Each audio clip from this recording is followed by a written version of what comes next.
Hi, welcome. I'm trying to learn history. Today with Radio for me, and after we've done with it, we're gonna do neck stretching. And if you participated in the neck stretching, then it's better at your own risk. And this is about war. Now, the breakdown of the Treaty of Amiens. The Treaty of Amiens was signed in 1902 between Britain, France, and also Spain and Netherlands, and the Batavian Republic. And they basically said which countries got to what country, basically. Britain ended the uneasy truce created by the Treaty of Amiens when it declared war on France in May 1803, just 1 year later. 13 months. The British were increasingly angered by Napoleon's reordering of the international system in Western Europe, especially in Switzerland, Germany, Italy, and the Netherlands. In 2006, Frederick Kagan argued that Britain was irritated in particular by Napoleon's assertion of control over Switzerland. Furthermore, Britons felt insulted when Napoleon stated that her country deserved no voice in European affairs, even though King George III was an elector of the Holy Roman Empire.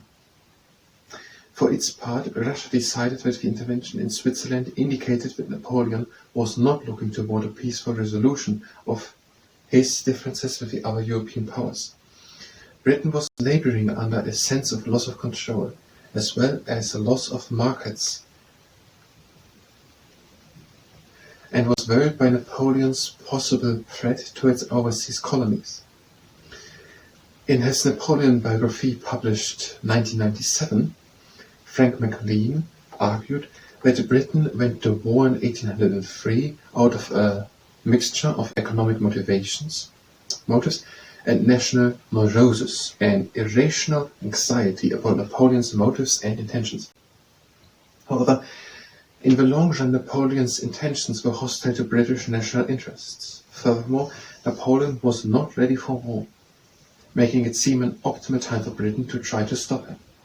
Britain therefore seized upon the Malta issue by refusing to follow the terms of the Treaty of Amiens that required its evacuation of the island.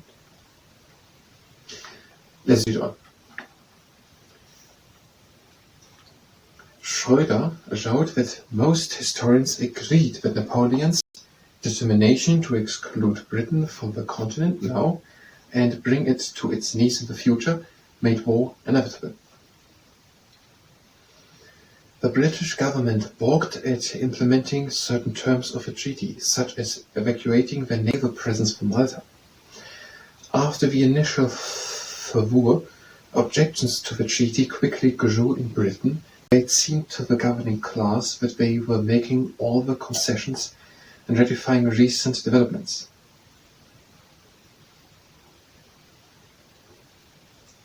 Prime Minister Ellington did not undertake military demobilization, but maintained a large peacetime army of 180,000.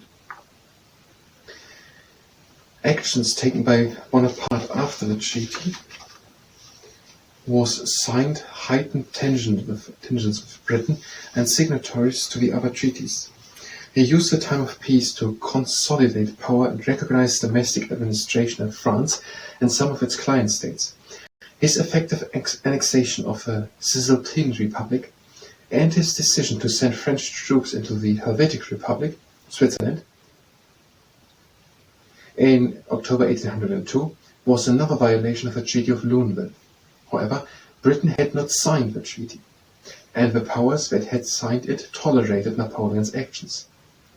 Tsar Alexander, who had just congratulated Bonaparte for withdrawing from there and other places, but the Swiss move increased the belief in his cabinet that Bonaparte was not to be trusted.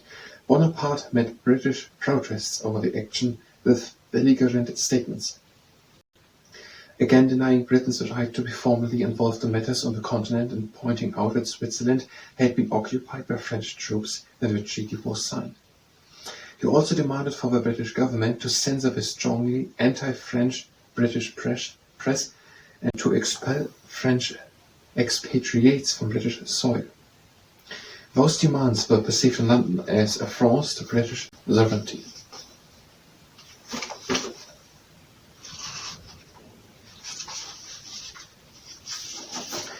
Bonaparte also took advantage of the loosening of a British blockade of French ports to organize and dispatch a naval expedition to regain control over revolutionary Haiti and to occupy French Louisiana.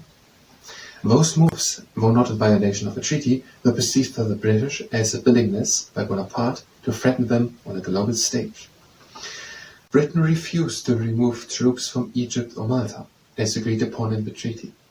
Bonaparte formally protested the continuing British occupations and in January 1803 published a report by Horace Sebastini that included observations on the ease with which France might capture Egypt, alarming most of the European powers.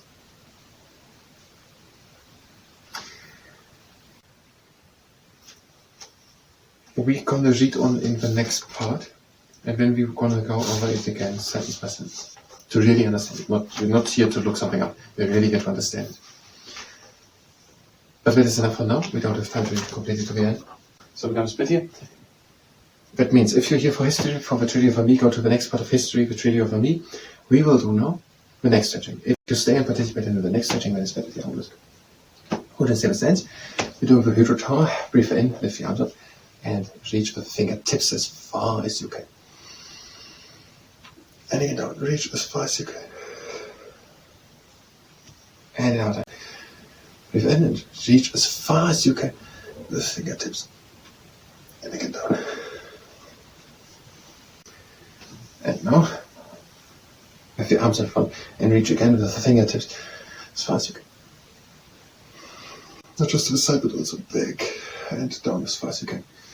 And in front, as much as you can. High up, reach with the fingertips.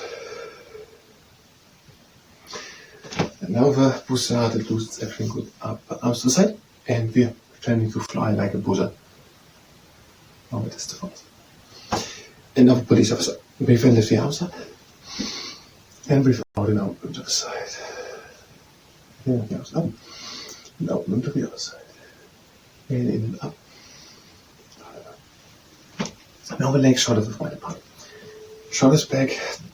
Breathe in taller. And breathe out and turn the head over to one side. Breathe in.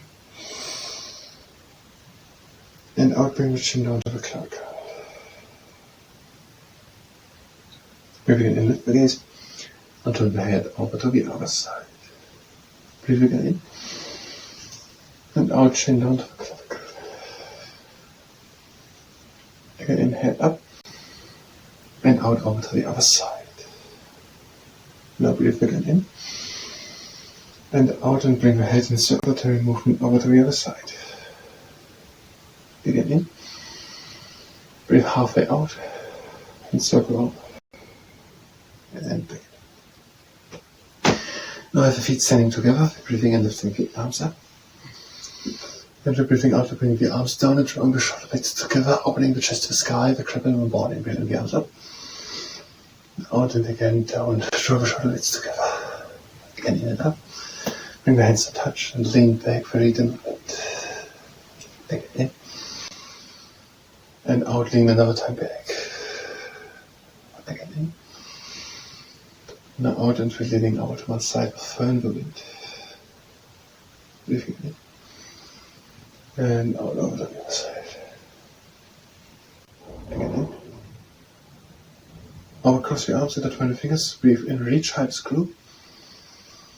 And breathe out, reach to the front out of the back, the drill. Again in, out.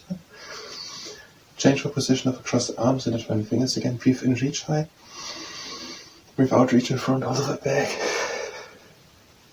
Again in, the arms up. Up and down. And now the cashew. Intertwine the fingers behind the back. Breathe in, point up, shoulders back. And breathe out, bring the head over to one side. Breathe again in. And out, chin down to the clavicle. And pull the hands down to the floor. And lift the gaze. Turn the head over to the other side. Breathe again in. And out, chin down to the clavicle. And pull the hands down to the floor. Again in. Lift the gaze and turn it back. Now, legs again shoulders wide apart. Take one arm and bring it behind the back. Or tall up, shoulders back, breathe in. And out. Take the arm a little bit over to the side, but don't pull. Breathe again in. And out. Look to the top and over to the side where the arm is not lifted. In, arm down, arm which goes up high behind the back, the other one up. Tall up and bring the head a bit over, but don't pull. Breathe again in. And out. Look up to the side where the hand is not.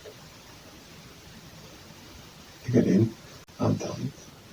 Now stretch of Venus. Intertwine the fingers again behind the back.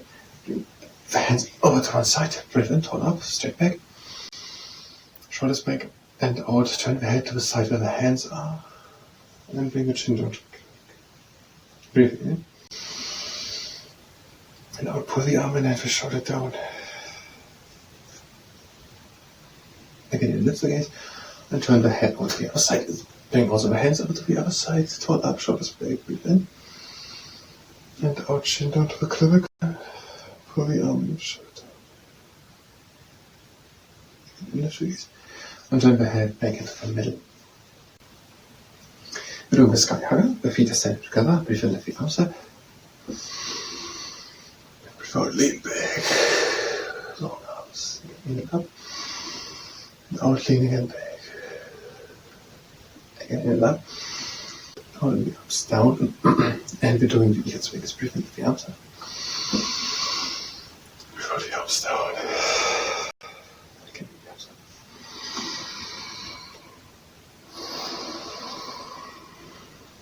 Now breathe in. The cat was collecting. It stinks. Bring your hands to touch your lower and down to heart center. It was the next stretching. I thank you very much and until next time.